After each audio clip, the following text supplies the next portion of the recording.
있네요. 좀 비운의 종목입니다. 요즘 좀 안 좋죠. 38,400원에 지금 매수를 하셨는데 비중이 5%입니다. 일단 비중이 많지 않아가지고 대응은 좀 쉬울 것 같아요. 일단 여러분들이 가장 기억하셔야 되는 것은 비중이 많으면 대응이 어려워요.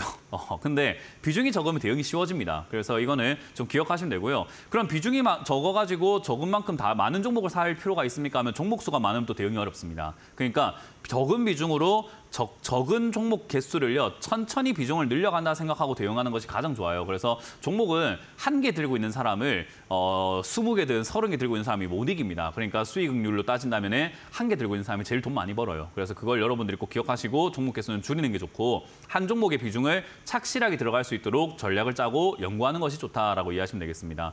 일단 카카오페이라는 이 기업 자체로만 본다면요. 사실 디지털 이렇게 페이 이런 쪽으로 엮여 있죠. 그리고 요즘에 이제 피지사라고 하죠. 페이 게이트라고 해가지고 중간에서 이렇게 결제를 대행해주는 그런 업체들을 이렇게 카카오페이처럼 무슨 페이 이렇게 이야기를 하는데 이런 기업들 지금 요즘 좀 좋지 않죠. 왜냐하면 티몬 쪽에 그런 일들이 발생되다 보니까 사실 티몬 위메프 이 사태로 인해 가지고 이런 기업들의 영업이익이 더 안 좋아질 것이다. 돈을 떼일 수 있다. 이런 걱정들이 나오고 있는 데다가 사실 이제 이런 기업들이 앞으로 좀 더 많아지게 된다면 하는 이제 우려감도 있을 것이고 카카오페이는 왜 이렇게 적자가 나나요? 라고 한다면은 사실 카카오페이가 이제 페이 쪽으로는 천천히 들어간 거죠. 다른 기업들에 비해서 좀 늦게 들어갔어요. KG 이니시스라든가 다날이라든가 여러 가지 이렇게 페이를 하고 있는 이런 피지사들이 조금 많이 있는데 그런 거 대신해 가지고 카카오페이는 자기가 갖고 있는 카카오라는 그 플랫폼을 이용해 가지고 네이버페이도 네이버페이를 시작한 지가 그렇게 오래되지는 않았습니다. 대신에 NHM 이런 거부터 해가지고 걔들 사이버 결제 이런 쪽으로 해서 그런 기술력과 그런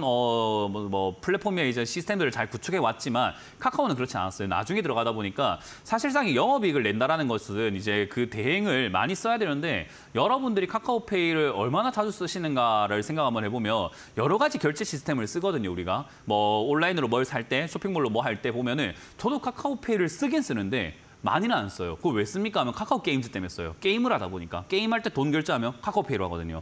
그거 말고는 웬만하면 네이버를 쓰면 네이버페이를 쓰고요. 또는 그냥 쇼핑몰에서 뭔가 한다라고 한다면은 다날이라든가 KG 이니시스라든가 이런 쪽으로 이렇게 결제 대응을 하죠. 그러니까 카카오페이를 우리가 찾아 막 쓰는 그런 행태가 잘 안 나와요. 그리고 요즘은 각종 은행사들도 자기들만의 뱅크에서 쓰는 페이들이 있어요. 저는 이제 K뱅크 쓰면 K페이 이런 것들이 있더라고요. 그러니까 그런 것들부터 해서 신한페이부터 해서 여러 가지 페이 있다 보니까 땅 따먹기 싸움에서 얘들이 이제 매출을 계속해서 올려가려면 카카오톡을 쓴다라는 그 장점 말고는 카카오페이를 써야 되는 장점이 별로 없죠. 그러다 보니 사실 이제 영업이익 면에서는 조금 적자가 나고 마케팅을 조금 공격적으로 해야 되다 보니까 사실 이게 쉬운 문제는 아닌 것 같습니다. 그래서 이 기업이 저는 따로 상장을 안 했다면 더 좋지 않았을까 하면 카카오 주가도 좀 올라갔을 거고 주가 방어도 많이 됐을 거고 이 기업은 이 기업대로 이렇게까지 고통 많은 사람들이 많이 없었을 것 같은데 따로 상장을 하면서 회사의 욕심이었겠죠. 회사가 자금을 좀 이렇게 땡기기 위한 욕심이었을 것 같고 이걸 투자하신 분들은 어쩔 수 없습니다. 장기적으로 고통받을 수밖에 없어요. 그래서 카카오뱅크는 저는 아직까지도 바닥을 좀 못 잡았다라고 말씀을 드리고요. 신규 상장주들은 이제 보통 한 3년 정도 바닥을 잡는 데 시간이 걸린다라고 말씀드렸죠. 2021년 말에 상장을 했습니다. 3년 딱 지내가려면은 2024년 말이 되겠죠. 그러니까 그때까지 가야지 바닥을 겨우겨우 잡지 않을까 싶습니다. 그래서 이거는 그때까지 내버려 두세요.